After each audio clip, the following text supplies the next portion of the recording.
Mega road show की अपने आप में बड़ी खासियत ये सीधी तस्वीरें जहां पर प्रधानमंत्री को आप देख सकते हैं हाथ हिलाकर सभी के अभिवादन को वो प्रधानमंत्री नरेंद्र निशांत हमारे साथ जुड़ गए पूरी खबर पर ज्यादा जानकारी के साथ। निशांत, प्रधानमंत्री का मेगा रोड शो शुरू हो चुका है, क्या कुछ तस्वीरें निकलकर सामने आ रही हैं?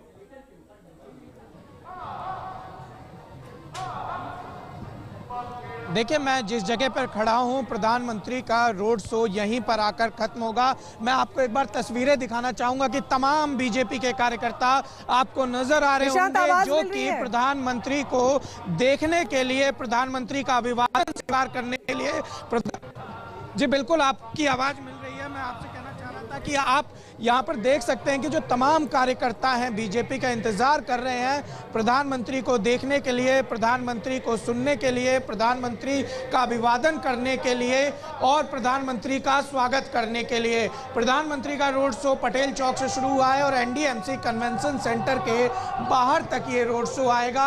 और इस समय आप देख सकते हैं कि हम एनडीएमसी के कन्वेंशन सेंटर के बाहर खड़े हैं, जहां तमाम बीजेपी के नेता भी आपको नजर आएंगे। खासकर जो बीजेपी की मीडिया टीम है वो आपको नजर आएगी। अनिल बलूनी बीजेपी के राष्ट्रीय मीडिया प्रभारी आपको नजर आ रहे होंगे, संजय मयूख राष्ट्रीय सह प्रभारी प्रवक्ता यहां पर नजर आ रहे हैं। सभी इंतजार कर रहे हैं कि प्रधानमंत्री का, और जो कार्यकर्ता हैं वो नारे लगा रहे हैं, मोदी मोदी के नारे लगा रहे हैं, क्योंकि प्रधानमंत्री का ये रोड शो की एक बड़ी वजह है कि दिल्ली बीजेपी में किस तरीके से कार्यकर्ताओं में जोश भरा जाए।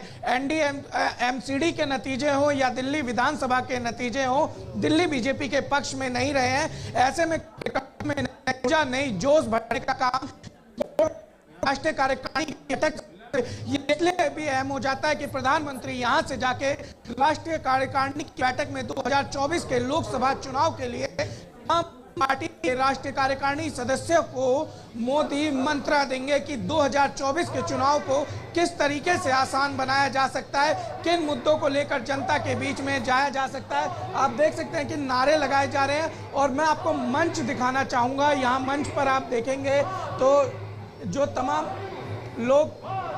लोग गायक हैं या लोग नृत्य करने वाले लोग हैं वो भी इंतजार कर रहे हैं प्रधानमंत्री नरेंद्र मोदी का।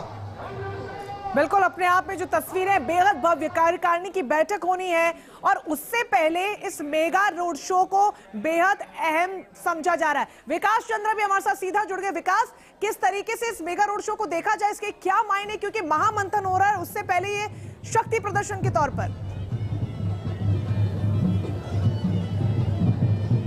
जी निश्चित तौर पर देखिए, ये मेगा रोड शो प्रधानमंत्री नरेंद्र मोदी का हो रहा है। हालांकि बीजेपी ने इस बार अपनी परंपरा और परिपाटी को बदल दिया है। सामान्य तौर पर जब भी राष्ट्रीय कार्यकारिणी या राष्ट्रीय परिषद की बैठक होती है तो उसके अंतिम दिन बीजेपी की तरफ से रैली होती है या रोड शो होता है, लेकिन इस बार प्रधानमंत्री नरेंद्र मोदी पहले ही रोड शो कर रहे हैं और रोड शो करते हुए इसी सभागार में वो पहुंचेंगे जहां राष्ट्रीय कार्यकारिणी की बैठक उनके आने के साथ ही शुरू हो जाएगी। अगर रणनीति के तौर पर देखें तो दिल्ली में बीजेपी लगभग पिछले 2 चुनावों से प्रयास कर रही है किसी तरीके से अपनी खोई हुई राजनीतिक जमीन को पाले, किसी तरीके से वो सत्ता में आ जाए, लेकिन नाकाम हो रही है। लेकिन इस बार के एमसीडी चुनाव से बीजेपी में उम्मीदें बहुत ज्यादा बढ़ गई हैं, सीटें बहुत अच्छी बीजेपी को आई हैं, उतनी उम्मीद बीजेपी को भी नहीं थी।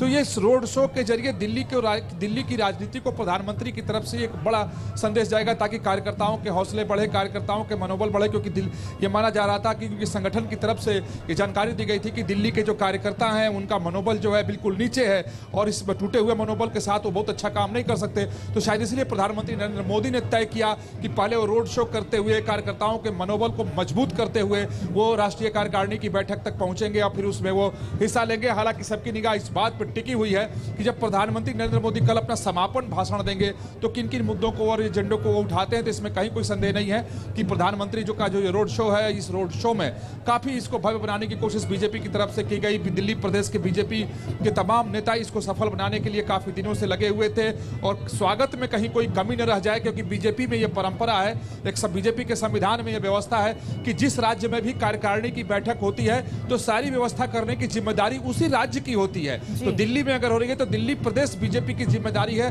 कि सारी व्यवस्था वो करे।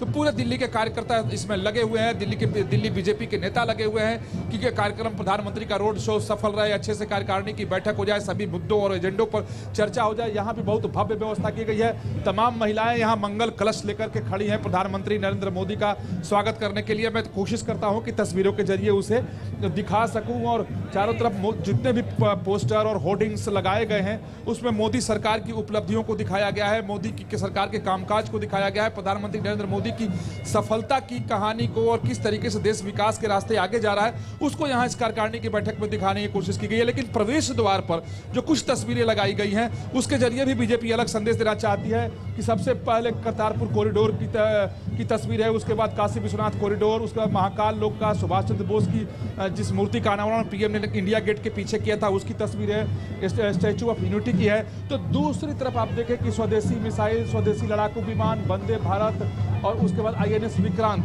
की तस्वीर लगाई गई है। यदि सभ्यता, संस्कृति, आस्था के साथ साथ विकास को दिखाने की कोशिश इस राष्ट्रीय कार्यकारिणी की बैठक से की गई है और चूंकि प्रधानमंत्री को रोड शो भी का था इसमें, तो इसलिए इसको भव्य बनाने की भरपूर कोशिश की गई है और पूरे मोदी सरकार के कामकाज यानी जो विकास के कामकाज किए गए हैं उसको यहाँ दिखाने की कोशिश की गई ताकि देश भर में ये संदेश जाए, कार्यकर्ताओं तक संदेश जाए कि बहुत मजबूती से सरकार काम कर रही है। तो निश्चित तौर पर जो पीएम का जो रोड शो होना है इसके जरिए अपने वो कार्यकर्ताओं के मनोबल को मजबूत करेंगे, बढ़ाएंगे और वहां से जैसे ही ये कार्यकारिणी की बैठक पर पहुंचेंगे, बैठक शुरू हो जाएगी। लगभग उनकी प्रतीक्षा ही हो रही है क्योंकि बीजेपी अध्यक्ष जेपी नड्डा पहुंच चुके हैं, गृह मंत्री अमित शाह, सभी मुख्यमंत्री पहुंच गए हैं, सारे केंद्रीय मंत्री जिन्हें बुलाया गया था वो पहुंच गए हैं। कुल 341 सदस्य कार्यकारिणी की बैठक में अंदर हिस्सा लेंगे। तैयारी बिल्कुल मुकम्मल है। इंतजार प्रधानमंत्री नरेंद्र मोदी का है जो रोड शो करते हुए यहाँ थोड़ी देर बाद पहुंचेंगे। बिल्कुल अपने आप में बेहद महत्वपूर्ण विकास ये पूरा रोड शो होने वाला, लेकिन कार्यकारिणी की बैठक भी उतनी महत्वपूर्ण जहां पर न सिर्फ लोकसभा आने वाले लोकसभा चुनावों पर मंथन होगा बल्कि बेहद महत्वपूर्ण इसे भी समझा जा रहा है कि जो पिछली हारी हुई लोकसभा सीटें हैं उस पर भी मंथन किया जाएगा। ये देखिए जब राष्ट्रीय बैठक होती है बीजेपी की तमाम मुद्दों पर चर्चा होती है, इसमें 4-5 बहुत अहम मुद्दे हैं। सबसे पहले मैं बता दूं कि बीजेपी के राष्ट्रीय अध्यक्ष जेपी नड्डा का कार्यकाल इसी आने वाले 20 जनवरी को समाप्त हो रहा है। उनके कार्यकाल को विस्तार दिया गया है, लोकसभा चुनाव तक वही अध्यक्ष बने रहेंगे तो उस पर इसमें मुहर लगाई जाएगी। साथ ही 2023 में 9 राज्यों में विधानसभा चुनाव होने हैं। बीजेपी 2024 के लिए उसे सेमीफाइनल के तौर पर देख रही है, इसलिए पार्टी ने पूरी ताकत झोंक दी है कि कहीं कोई कमी न रह जाए, तो उसकी रणनीति है। और पार्टी 2024 के मिशन को जो लेकर चल रही है उसके चुनावी मोड में बहुत पहले से आ चुकी है, तो उसकी रणनीति बनानी है कि कैसे किन मुद्दों के साथ पार्टी मैदान में उतरे, जनता के साथ कैसे उसका जुड़ाव बढ़े, कार्यकर्ताओं का मनोबल कैसे बढ़े, जो मोदी सरकार के कामकाज हैं, लोक कल्याणकारी योजनाएं, उसकी जानकारी और सूचना लोगों तक कैसे पहुंचे। तो तमाम सारी बातें हैं कि जिस पर इसमें चर्चा होगी, रणनीति बनाई जाएगी। लेकिन जो 1-2-3 खास जानकारी लगी है कि जो कार्यकारिणी की बैठक के पहले बीजेपी के राष्ट्रीय पदाधिकारियों की बैठक हुई थी उसमें 3-4 अहम मुद्दों पर चर्चा हुई, जैसे प्रधानमंत्री नरेंद्र मोदी के मन की बात, परीक्षा पर चर्चा। इसमें तय किया गया कि इसे जन जन तक पहुंचाना है ताकि अधिक से अधिक लोग प्रधानमंत्री नरेंद्र मोदी के इस पहल को जान और समझ सके। G20 की अध्यक्षता जो भारत को मिली है ये बहुत बड़ी सफलता भारत की है और भारत की कूटनीतिक जीत कही जा रही है। तो ये इससे भी कैसे लोगों को इसके साथ इससे कार्यक्रम जो होंगे वो कार्यक्रम आयोजित किए जाएंगे, जन भागीदारी उसमें कैसे बढ़े। और साथ ही जो 160 लोकसभा क्षेत्रों को चिन्हित किया है बीजेपी ने, जिसमें लोग 2019 में या तो उनकी हार हो गई थी या अच्छी सीट सफलता नहीं मिली, वहाँ वोट कम आए थे, तो ऐसे 160 सीटों पर पार्टी की रणनीति क्या हो उस पर भी चर्चा हुई। हालांकि कार्यकारिणी की बैठक में राजनीतिक प्रस्ताव भी हैं, आर्थिक प्रस्ताव भी हैं, कई सारे दूसरे प्रस्ताव, G20 पर भी प्रस्ताव है, उस पर चर्चा होगी, पूरी पार्टी की रणनीति बनेगी और उसी रणनीति को पार्टी आगे लेकर चलेगी। तो न सिर्फ 2023 के लेवल 2024 के लोकसभा चुनाव के लिए भी ये कार्यकारिणी की बैठक काफी अहम और महत्वपूर्ण है। जी बिल्कुल अपने आप में बेहद महत्वपूर्ण ये है, लेकिन इन सब के बीच विकास एक एंगल यहाँ पर कांग्रेस की तरफ से ये भी दिया जा रहा था कि भारत जोड़ो यात्रा से बीजेपी बौखलाई हुई है और यही वजह कि इस तरीके से शक्ति प्रदर्शन किया जा रहा है बीजेपी की तरफ से।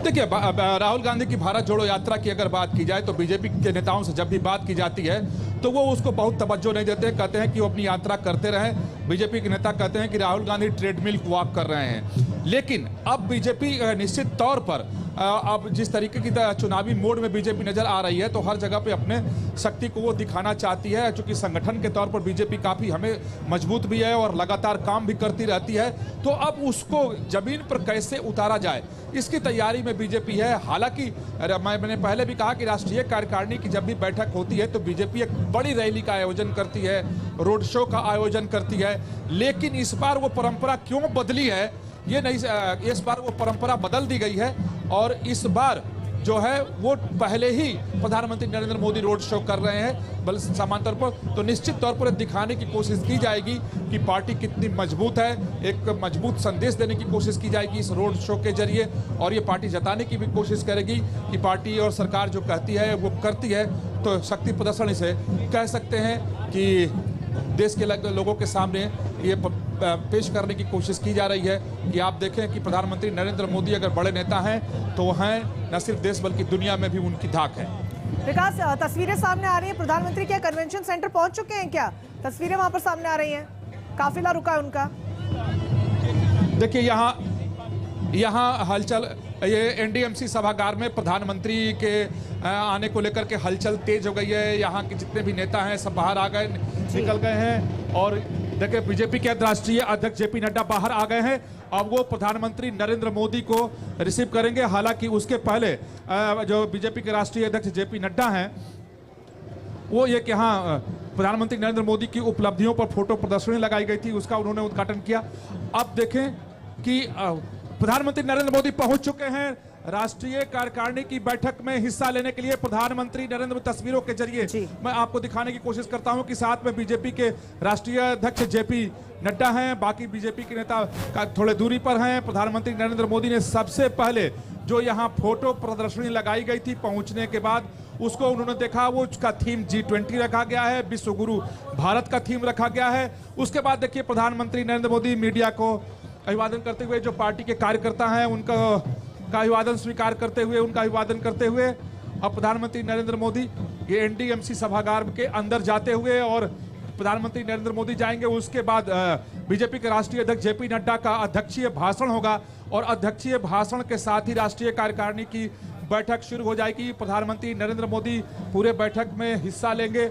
कल भी जब दूसरे दिन की बैठक होगी उसमें भी प्रधानमंत्री नरेंद्र मोदी, जो जानकारी दी गई है कि पूरे वक्त तक उसमें हिस्सा लेंगे, उसमें वो बैठे रहेंगे। और कल प्रधानमंत्री के समापन भाषण से ही राष्ट्रीय कार्यकारिणी की बैठक खत्म होगी। और जो बताया गया है कि उसके मुताबिक लगभग 3 बजे से लेकर 4 बजे के बीच में प्रधानमंत्री नरेंद्र मोदी का कल समापन भाषण इस राष्ट्रीय कार्यकारिणी के बैठक में होगा। तो रोड शो करते हुए प्रधानमंत्री नरेंद्र मोदी पहुंच गए हैं और चंद मिनटों के अंदर ही अब बीजेपी के राष्ट्रीय कार्यकारिणी की बैठक शुरू हो जाएगी।